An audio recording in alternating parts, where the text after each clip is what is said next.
दोस्तों, जब भी आपने ये बॉम्ब अपने घर में फोड़ा होगा कि आप लॉ को एज अ करियर ऑप्शन लेके चलना चाहते हो, तो बराबर वाले शर्मा अंकल ने, शुक्ला जी ने, गुप्ता जी ने ये सलाह आपके पिताजी को जरूर दी होगी कि भाई साहब क्या कानून वानून की शिक्षा दिला रहे हैं बेटे को। आईएएस वाईएएस बनवाइए, डॉक्टर बनवाइए, इंजीनियर बनवाइए। वकालत तो वो करते हैं जो कुछ नहीं करते हैं, पर शाहरुख खान के पिताजी ने कहा था कि जो कुछ नहीं करते हैं वो कमाल करते हैं। और आपको एक हकीकत जरूर मैं बता देता हूं ईमानदारी से इस प्रोफेशन की। एक रील भी बनाई थी मैंने इसके ऊपर कि देखिए, अगर आप वकील बनेंगे तो बैंक आसानी से आपको लोन नहीं देगा, कोई किराए पे मकान आसानी से नहीं देगा, और कोई बाप अपनी बेटी आसानी से नहीं देगा आपको। और अगर ये सब सुनने के बावजूद भी आपने ये डिसीजन ले लिया है, ये गांठ बांध ली है कि आपको लॉ ही पढ़ना है, तो ये वीडियो आपके लिए है। ये वीडियो आप अपने मम्मी पापा को दिखा सकते हैं कि क्या क्या करियर ऑप्शंस आपके लिए खुल जाते हैं अगर आप लॉ करते हैं। तो दोस्तों, मेरा नाम है दिव्यांशु शर्मा और मैं स्वागत करता हूं आपके मेरे YouTube चैनल पर और आपके YouTube चैनल पर जिसका नाम है लीगल पेडागोजी। तो दोस्तों, पहला करियर ऑप्शन जो आपके लिए खुल जाता है वो है लिटिगेशन का।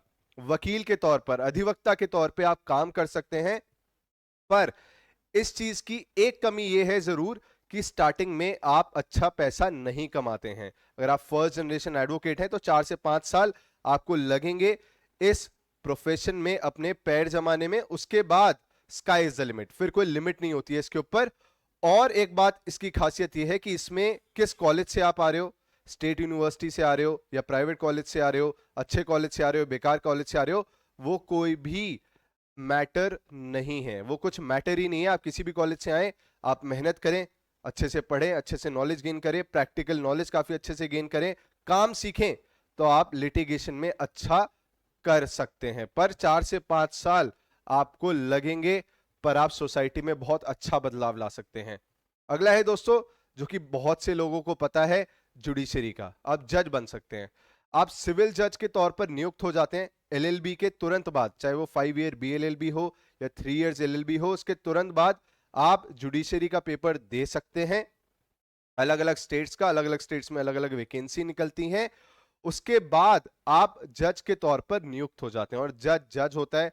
जज की जो पावर है वो अनमैचेबल है। इसकी सैलरी 85,000 रुपए से लेके 1,10,000 रुपए तक वेरी करती है अलग अलग स्टेट्स में।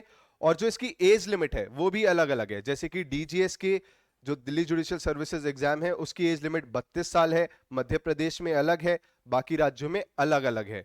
उसके साथ ही साथ ये बात आपको याद रखनी है कि एक बार अगर आप सिविल जज के तौर पे नियुक्त हो गए हैं तो आपके प्रमोशन होते हैं टाइम टू टाइम। इसमें भी कॉलेज इररिलेवेंट है कि आप प्राइवेट यूनिवर्सिटी से आए हो, किसी एनएलयू से आए हो या दिल्ली यूनिवर्सिटी से आए हो, ये बात इररिलेवेंट है एकदम। ये कहीं पे भी कंसिडर नहीं की जाती है।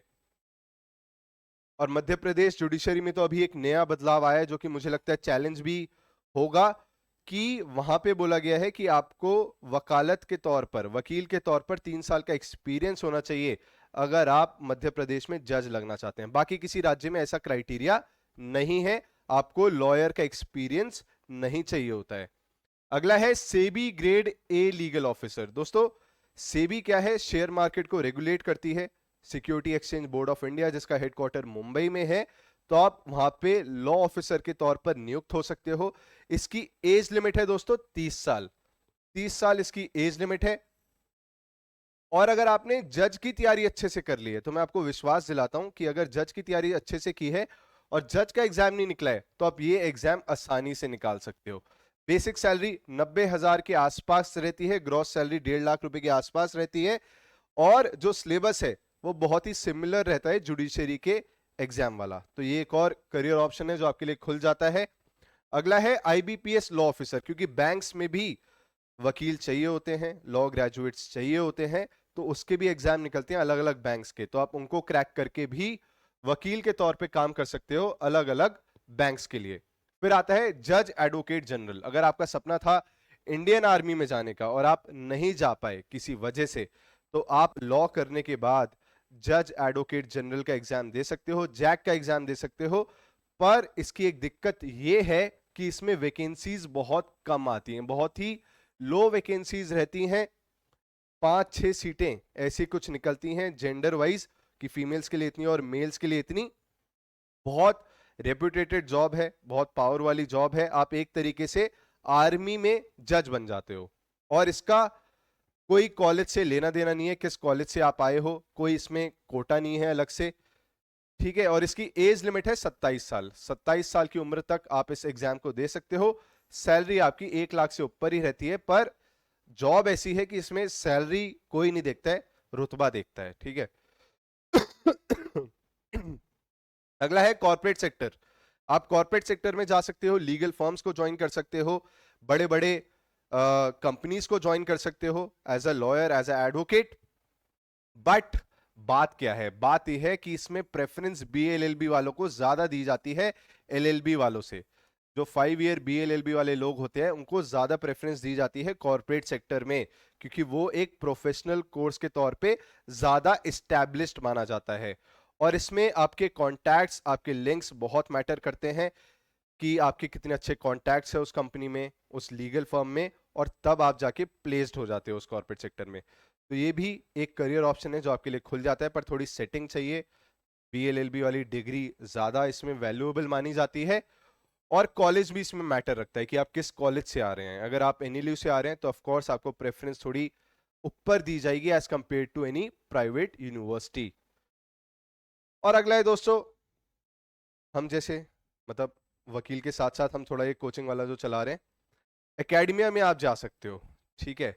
एकेडमिया में आप जा सकते हो, आप एज अ प्रोफेसर नियुक्त किए जा सकते हो। एलएलबी के बाद आपको एलएलएम करना पड़ेगा, एलएलएम के बाद आपको नेट जीआरएफ का एग्जाम निकालना पड़ेगा, फिर जाके आप किसी भी कॉलेज में एसोसिएट प्रोफेसर लग सकते हो, अपना कोचिंग संस्थान खोल सकते हो। वो आपके ऊपर है। काफी रेप्यूटेटेड ही बोलूंगा मैं तो, क्योंकि मैं भी कर रहा हूं तो मेरे को रेप्यूटेटेड ही लगता है। और जो बदलाव इससे आता है, क्योंकि जो शिक्षा है वो एक ऐसी चीज है जिससे आप समाज में इतना अच्छा बदलाव लाते हो कि आप आने वाली जनरेशन्स को स्टूडेंट की एम्पावर कर जाते हो। उसके लिए पर इंपॉर्टेंट है कि आप एलएलबी के बाद एलएलएम करें। प्राइवेट यूनिवर्सिटीज एलएलएम करके भी आपको जॉब दे देती हैं, पर अगर किसी स्टेट यूनिवर्सिटी में पढ़ाना है या रिनाउंड यूनिवर्सिटी में पढ़ाना है तो आपका नेट जीआरएफ और पीएचडी होना चाहिए। तो उसके लिए एज थोड़ी बहुत आपकी बढ़ जाती है, पर काफी शांति की, काफी स्टेबल जॉब है। तो दोस्तों ये सारे ही प्रोफेशंस हैं जिनको आप आगे लेके जा सकते हो अगर आप लॉ करते हो। इसके अलावा भी अगर आपको कोई डाउट्स हैं तो आप कमेंट सेक्शन में बता सकते हैं। ज्यादा से ज्यादा लोगों तक इस चैनल को पहुंचा सकते हैं। और वीडियो पसंद आई हो तो कसम है तुम्हें अपने पड़ोसी की कि वीडियो को लाइक करके जरूर जाना। Thank you so much.